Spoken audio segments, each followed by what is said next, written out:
warahmatullahi wabarakatuh. Sebelumnya perkenalkan, nama saya Anindya Hadianti. Di sini sebagai pertama arsiparis seperti itu. Pada kesempatan pada hari ini izinkan saya untuk memberikan paparan terkait dengan laporan orientasi pengenalan nilai dan etika pada instansi pemerintah bagi P3K, Dinas Pekerjaan Umum dan Penataan Ruang Pemerintah Kota Surakarta. Kemudian judul laporan yang saya angkat adalah tentang optimalisasi penggunaan Srikandi dalam tata kelola arsip dinamis aktif sebagai upaya peningkatan pelayanan di Dinas Pekerjaan Umum dan Penataan Ruang Kota Surakarta. Bab 1 yaitu pendahuluan. Mengapa kegiatan orientasi ini dilakukan? Yang pertama itu adanya peraturan dalam Undang-Undang Nomor 5 Tahun 2014 terkait dengan aparatur sipil negara, yaitu ASN sendiri kemudian dibagi menjadi dua, yaitu pegawai pemerintah dengan perjanjian kerja atau P3K dan juga pegawai negeri sipil atau yang dikenal sebagai PNS seperti itu. Di dalam peraturan tersebut dijelaskan pula bahwa sebagai ASN mempunyai fungsi yaitu sebagai pelaksana kebijakan publik, pelayanan publik, serta sebagai perekat dan pemersatu bangsa. Kemudian yang melatar belakangi orientasi ini yaitu adanya peraturan pemerintah nomor 49 tahun 2018 tentang manajemen pegawai pemerintah dengan perjanjian kerja, di mana peraturan tersebut isinya tentang pengelolaan P3K, di mana manajemen P3K itu sendiri diharapkan itu dapat menghasilkan pegawai-pegawai yang profesional, kemudian memiliki nilai dasar, etika profesi, kemudian pegawai itu juga bebas dari intervensi politik, bersih dari praktek korupsi, kolusi, dan juga nepotisme. Kemudian yang ketiga itu adanya peraturan dari Lembaga Administrasi Negara nomor 15 tahun 2020, di mana P3K ini diwajibkan untuk mengikuti orientasi, yaitu sebagai wujud pengembangan kompetensi juga bagi individu tersebut, di mana oleh orientasi ini meliputi yang pertama pengenalan tugas dan fungsi ASN itu sendiri, kemudian yang kedua adalah tentang pengenalan nilai dan etika pada instansi pemerintah. Keempat itu adanya Keplan nomor 289 tahun 2022 tentang pedoman orientasi P3K. Oleh karena itu, karena adanya peraturan-peraturan ini, dari BKPSDM Kota Surakarta mengadakan orientasi pengenalan nilai dan etika kepada pegawai pemerintah dengan perjanjian kerja di lingkungan pemerintah Kota Surakarta. Itu untuk latar belakang mengapa kegiatan orientasi ini dilakukan, seperti itu. Maksud dan tujuan dari adanya kegiatan ini, maksudnya sendiri untuk membekali peserta dengan pengetahuan, sikap, dan perilaku tentang nilai dan etika dalam pelaksanaan tugas jabatan dan pencapaian visi misi organisasi. Kemudian tujuan dari kegiatan orientasi yang pertama supaya P3K ini memahami tugas dan fungsinya sebagai ASN. Kemudian yang kedua bisa memahami nilai dan etika yang ada pada instansi pemerintah. Kemudian yang ketiga, P3K ini bisa memahami dan juga menerapkan nilai-nilai dasar ASN berakhlak, seperti itu. Untuk waktu dan tempat pelaksanaan kegiatan ini sendiri, waktunya itu sebanyak 40 jam pelajaran, 40 JP yang dilaksanakan selama 15 hari kerja. Tempatnya yang pertama LMS Solowasis. LMS Solowasis ini bukan tempat atau apa, melainkan sebuah laman pembelajaran online yang disediakan oleh BKPSDM. Kemudian yang kedua, bertempat di tempat kerja masing-masing, seperti itu. Bab 2 yaitu terkait dengan nilai dan etika pada pemerintah Kota Surakarta, di mana visi misi Kota Surakarta sendiri ini berdasarkan Peraturan Daerah Kota Surakarta Nomor 6 Tahun 2021 tentang RPJMD Kota Surakarta tahun 2021 sampai dengan 2026, yaitu visinya adalah mewujudkan Surakarta sebagai kota budaya modern, tangguh, gesit, kreatif, dan juga sejahtera. Kemudian bagaimanakah caranya untuk mewujudkan misi-misi itu? Tentunya pemerintah Kota Surakarta juga menyusun misi. Yang pertama adalah meningkatkan kualitas kesehatan masyarakat yang tangguh. Kemudian yang kedua, dengan cara memperkuat pertumbuhan ekonomi yang adaptif dan berkelanjutan. Kemudian yang ketiga, dengan cara mewujudkan tata ruang dan infrastruktur kota yang mendukung kemajuan kebudayaan dan pariwisata. Kemudian yang keempat, meningkatkan kualitas dan daya saing pemuda dan masyarakat umum, baik di bidang pendidikan, ekonomi, seni, budaya, dan juga olahraga. Kemudian misi yang kelima, yaitu mengembangkan tata kelola pemerintahan dan pelayanan publik yang gesit dan kolaboratif berlandaskan semangat gotong royong dan juga kebinekaan. Kemudian visinya yang keenam, yaitu mewujudkan kemakmuran dan kesejahteraan bersama warga kota yang berkeadilan dan inklusif, seperti itu. Dan misi yang terakhir untuk mewujudkan visi Kota Surakarta, yaitu dengan cara mewujudkan daerah yang kondusif dan kerukunan antar umat beragama dalam tata kehidupan masyarakat yang saling menghormati. Seperti itu. Lanjut, untuk struktur organisasi pemerintah Kota Surakarta sendiri, ini didasarkan pada Peraturan Daerah Kota Surakarta Nomor 8 Tahun 2021 tentang pembentukan dan susunan perangkat daerah.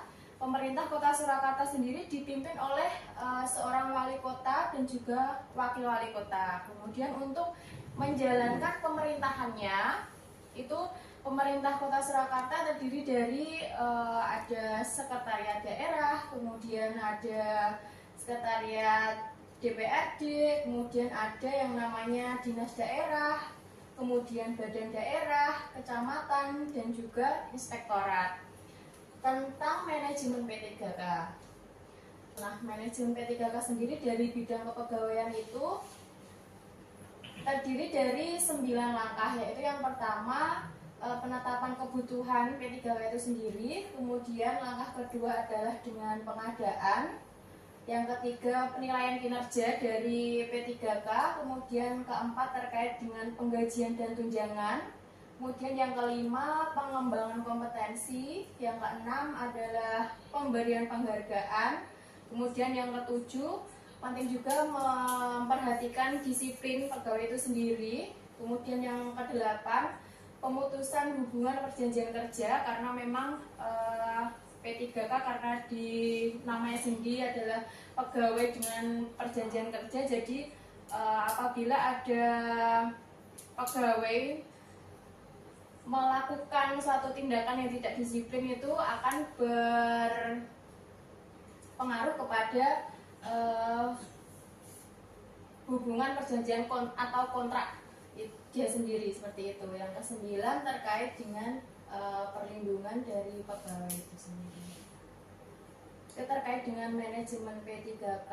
Kemudian terkait dengan penilaian kinerja P3K, itu dalam melakukan penilaian kinerja itu harus memperhatikan yang pertama adalah target, kemudian sasaran yang ingin dicapai, kemudian hasilnya itu apa, kemudian apa manfaat yang ingin dicapai, dan kemudian yang terakhir yaitu harus memperhatikan perilaku pegawai itu sendiri. Kemudian terkait dengan penilaian kinerja ini harus dilakukan secara pertama objektif, kemudian terukur, akuntabel, partisipatif, dan juga transparan. Masuk ke bab 3, ini terkait dengan nilai dan etika organisasi, di mana saya di sini bertugas di Dinas Pekerjaan Umum dan Penataan Ruang Kota Surakarta, jadinya kurang lebih harus memahami visi misi, tugas, tujuan di DPUPR itu sendiri. Visi dari DPUPR Kota Surakarta, terwujudnya infrastruktur pekerjaan umum dan penataan ruang Kota Surakarta yang mampu melayani kebutuhan masyarakat dalam mendukung Surakarta sebagai kota budaya, mandiri, maju, dan sejahtera. Kemudian bagaimana cara untuk mewujudkan misi tersebut? DPUPR mempunyai 5 misi. Yang pertama adalah mewujudkan kualitas dan kuantitas jalan dan jembatan sesuai dengan kebutuhan pengembangan kota. Kemudian yang kedua, melakukan pelayanan infrastruktur air minum dan air limbah yang terpadu. Kemudian yang ketiga, dengan mewujudkan infrastruktur sumber daya air yang baik dalam upaya meminimalkan daya rusak air. Kemudian yang keempat, mewujudkan sistem penataan ruang yang meliputi perencanaan, pemanfaatan, dan pengendalian pemanfaatan ruang. Kemudian yang kelima, yaitu dengan mewujudkan revitalisasi kawasan-kawasan dan bangunan cagar budaya. Kemudian apa tujuan yang ingin dicapai dari kegiatan yang dilakukan di DPUPR Kota Surakarta ini? Menurut Peraturan Wali Kota Surakarta Nomor 12 Tahun 2023 tentang kedudukan, susunan organisasi, tugas dan fungsi serta tata kerja dinas daerah, tujuan dari DPUPR adalah melaksanakan urusan pemerintahan di bidang pekerjaan umum dan penataan ruang. Ini adalah bagan struktur organisasi di Dinas Pekerjaan Umum dan Penataan Ruang, di mana Dinas Pekerjaan Umum dipimpin oleh Kepala Dinas, kemudian dibantu dengan sekretariat, yaitu Sekretaris Dinas. Dalam DPUPR sendiri itu terdapat 4 bidang. Yang pertama bidang bina marga, bidang sumber daya air, kemudian bidang cipta karya, dan juga bidang penataan ruang, penataan bangunan, dan penataan lingkungan. Nah, posisi sekretariat sendiri mengapa tidak sejajar dengan bidang-bidang? Karena sekretariat tugasnya membantu kepala dinas untuk menyokong berjalannya kegiatan semua bidang yang ada di DPUPR. Lanjut ke tupoksi P3K sendiri di DPUPR. Karena di sini saya jabatannya sebagai arsiparis ahli pertama. Tupoksi P3K di PUPR yang pertama melakukan kegiatan penerimaan dan pembuatan arsip dalam rangka penciptaan arsip. Kemudian yang kedua melakukan pemberkasan arsip aktif. Kemudian yang ketiga melakukan identifikasi dan analisis arsip dalam rangka penyusunan daftar pencarian arsip. Yang keempat, arsiparis pertama bertugas mengolah dan menyajikan arsip aktif menjadi informasi. Kemudian yang kelima, selain melaksanakan tugas sesuai dengan jabatan fungsionalnya, arsiparis juga wajib melaksanakan tugas-tugas tambahan yang diberikan oleh atasan, seperti itu. Kemudian langsung masuk ke inti laporan, yaitu terkait dengan rencana dan hasil kerja. Pertama, terkait dengan identifikasi isu. Beberapa isu-isu yang ada di DPUPR terkait dengan pengelolaan arsip, khususnya arsip dinamis aktif. Yaitu biasanya kalau arsip dinamis aktif terkait dengan surat masuk dan surat keluar itu, yang pertama, arsip masih dikelola menggunakan sistem offline yang menyebabkan ketika ada seseorang ingin mencari atau menemukan kembali arsip itu beberapa kali mengalami kendala, itu tidak menemukan arsipnya atau hanya mendapatkan data-datanya, seperti itu. Kemudian identifikasi isu yang kedua adalah belum digunakannya Serikandi secara maksimal karena pengelola masih menerapkan budaya kerja lama. Padahal Serikandi ini menurut keputusan Menpan RB nomor 679 tahun 2020, aplikasi Serikandi ini harus dan wajib diterapkan secara nasional. Jadi semua instansi pemerintahan di Indonesia itu harus menerapkan Serikandi sebagai sarana persuratan mereka. Kemudian turun juga SK Wali Kota nomor 045.05/21.21 tahun 2022 tentang tim administrasi penerapan aplikasi Srikandi Pemerintah Kota Surakarta tahun 2022, di mana di dalam SK tersebut mewujudkan bahwa menerangkan bahwa dengan adanya pengimplementasian Srikandi itu bisa mendorong atau mewujudkan terciptanya ini SPBE yang baik di lingkungan Kota Surakarta. Itu beberapa isu yang kami temukan di lapangan, sehingga karena adanya isu-isu tersebut kami membuat suatu gagasan yang ingin diangkat, yaitu tentang optimalisasi penggunaan Srikandi dalam tata kelola arsip dinamis aktif sebagai upaya peningkatan pelayanan di Dinas Pekerjaan Umum dan Penataan Ruang Kota Surakarta.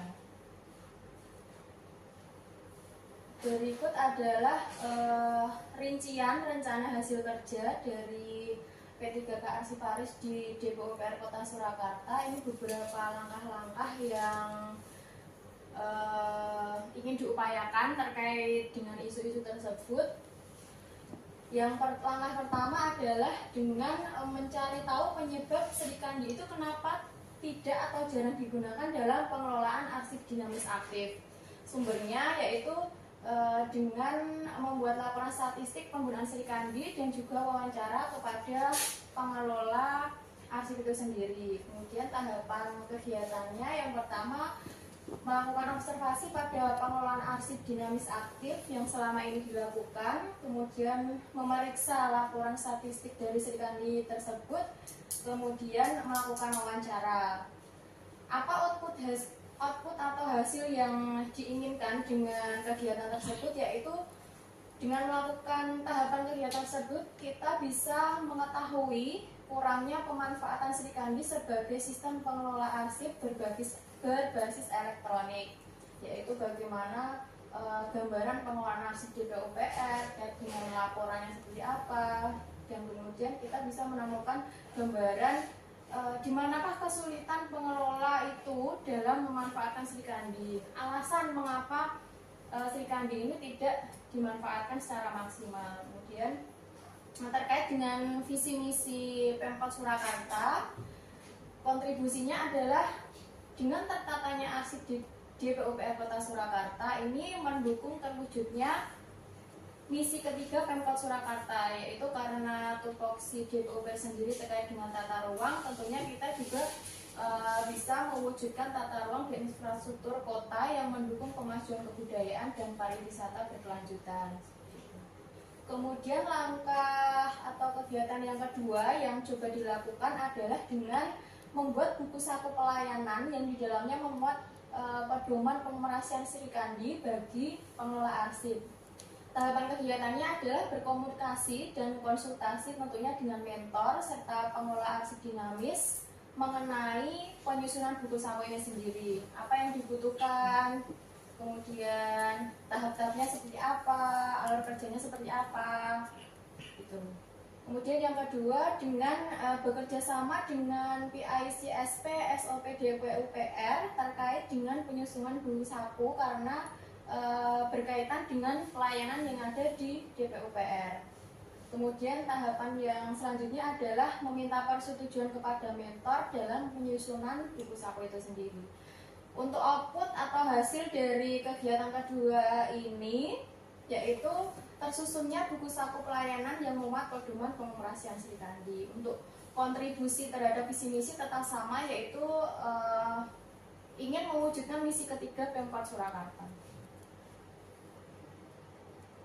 Kemudian langkah ketiga, kegiatan ketiga ini dengan atau langkah selanjutnya setelah kita menyusun buku saku itu, kita coba membagikan atau mensosialisasikan isi dari buku saku yang telah disusun kepada sesama pengelola arsip dinamis sebagai pedoman penggunaan aplikasi Sri Kandi. Tahapan kegiatannya tentunya membagikan buku saku itu sendiri, kemudian memberikan arahan terkait penggunaan aplikasi Sri Kandi.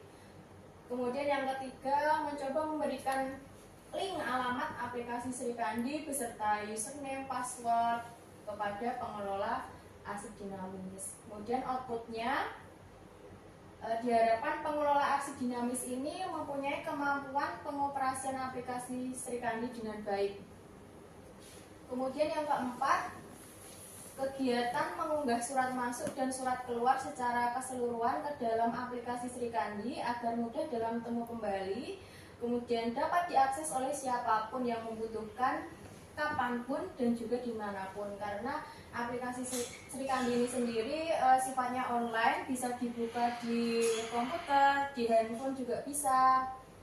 Tahapan kegiatannya yaitu yang pertama adalah dengan melakukan alih media atau scanning arsip dinamis aktif yang berbentuk fisik seperti itu. Kemudian yang kedua, melakukan uploading atau mengunggah surat yang sudah di-scan itu ke dalam aplikasi Sri Kandi. Outputnya apa? Dengan melakukan pengunggahan surat kepada aplikasi Sri Kandi, itu kita bisa menciptakan arsip dinamis aktif DPUPR yang berbasis elektronik, dan tentunya pengelolaannya juga sesuai dengan prosedur tata kelola arsip itu sendiri. Kemudian kegiatan yang kelima adalah melakukan evaluasi terhadap pengelolaan arsip dinamis aktif melalui aplikasi Sri Kandi secara periodik. Tahapan kegiatannya yaitu dengan membuat laporan bulanan melalui menu yang disediakan di dalam aplikasi untuk menentukan efisiensi dan juga efektivitas kerja. Kemudian melaporkan kepada atasan dan juga mentor terkait hasil olah data laporan itu sendiri. Outputnya yaitu tersusunnya laporan pengelolaan arsip dinamis aktif berbasis elektronik sehingga dapat menjadi bahan untuk pengembangan aplikasi. Kemudian kompetensi di sisi pengelola itu sendiri, kemudian karena tata kelola persuratan sudah lancar, peningkatan kualitas pelayanan yang ada di DPUPR tentunya akan menjadi lebih baik. Ini adalah rincian rencana kerja menengah dari Arsiparis, di mana tahun pertama itu direncanakan untuk kegiatannya adalah melakukan pengamatan dan perencanaan kegiatan pengelolaan arsip dinamis aktif berbasis elektronik menggunakan aplikasi Sri Kandi. Outputnya yang diharapkan adalah dengan pengamatan tersebut kita bisa menyusun buku saku pelayanan dan buku saku tata kelola arsip dinamis aktif sebagai pedoman. Kemudian rincian kerja tahun kedua, yaitu kegiatannya adalah pengimplementasian memanfaatkan aplikasi Sri Kandi dalam pengelolaan arsip dinamis aktif. Untuk tahun kedua ini, implementasi difokuskan pada pengelola arsip dinamis aktif di bidang sekretariat dulu. Kemudian outputnya yaitu laporan statistik dan juga daftar arsip elektronik berdasarkan aplikasi Sri Kandi. Kemudian di tahun ketiga ini kita coba melebarkan sayap, yaitu tidak hanya di bidang sekretariat, tapi kita coba mengedukasi, mensosialisasikan terkait dengan pengimplementasian aplikasi Sri Kandi ini untuk pengelolaan arsip dinamis aktif. Jadi di bidang-bidang itu ada admin dia yang bisa mengoperasikan Sri Kandi. Apabila dia ingin mencari surat A gitu, dia bisa langsung secara mandiri menggunakan aplikasi, bisa mencari di aplikasi itu. Outputnya sama, yaitu laporan statistik dan juga daftar arsip elektronik berdasarkan aplikasi Sri Kandi. Untuk tahun keempat, kegiatan yang ingin dilakukan adalah evaluasi penggunaan aplikasi Sri Kandi dalam pengelolaan arsip dinamis aktif. Outputnya dengan adanya evaluasi itu bisa memberikan saran perbaikan terkait dengan sistematika laporan atau pengembangan aplikasi itu sendiri. Jadi kita nanti bisa mencoba mengusulkan kepada Andri apa saja yang kurang terkait dengan pengoperasian aplikasi Srikandi. Kemudian di tahun kelima, kegiatannya adalah pengembangan aplikasi pengelolaan arsip lainnya untuk mengakomodir arsip inaktif berbasis elektronik. Outputnya aplikasi arsip dinamis inaktif berbasis elektronik. Jadi di tahun kelima ini sudah rada meluas, tidak hanya kita pengelolaan arsip dinamis aktif saja yang berbasis elektronik, tapi kita mencoba untuk mengakomodir juga arsip-arsip inaktif yang ada di record center.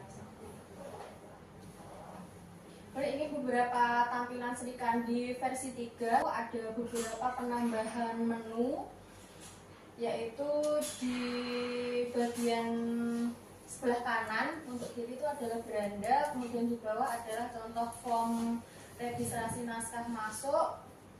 Itu sekarang sudah ada pengembangan. Kalau dulu di bagian pengirimnya ini biasanya cuma bisa dimasukkan internal aja OPD, tapi sekarang sudah pada pengembangan, jadi eksternal pun bisa masuk, bisa langsung di input data-datanya. Jadi kita tidak usah menambahkan tujuan atau lain-lain, tapi bisa langsung ketik kemudian di save. Kemudian ini adalah hasil dari penyusunan buku saku, yaitu yang kiri buku saku pelayanan, kemudian yang kanan buku saku tata kelola arsip dinamis aktif. Nah, sudah masuk ke akhir dari laporan, yaitu penutupan. Jadi kesimpulan dari laporan ini, ASN dalam melaksanakan tugasnya dan kewajibannya itu senantiasa dapat meningkatkan pengetahuan, keterampilan, sikap, dan perilaku sesuai nilai-nilai dasar ASN itu sendiri. Kemudian sarannya, hendaknya ASN P3K dapat mengimplementasikan segala hal yang telah dipelajari dan juga tertuang di dalam laporan, melanjutkan rencana hasil kerja yang telah dibuat. Mungkin itu yang bisa saya sampaikan terkait dengan laporan orientasi pengenalan nilai dan etika P3K di lingkungan Kota Surakarta. Mungkin dari teman-teman ada saran atau masukan terkait dengan sistematika laporan atau rencana hasil kerjanya, rencana kerja menengah, monggo. Assalamualaikum warahmatullahi wabarakatuh. Sebenarnya untuk yang paparan dari Mbak Anin itu kan kita sudah diskusi ya Mbak, yang untuk penyusunan laporan dan segala macamnya.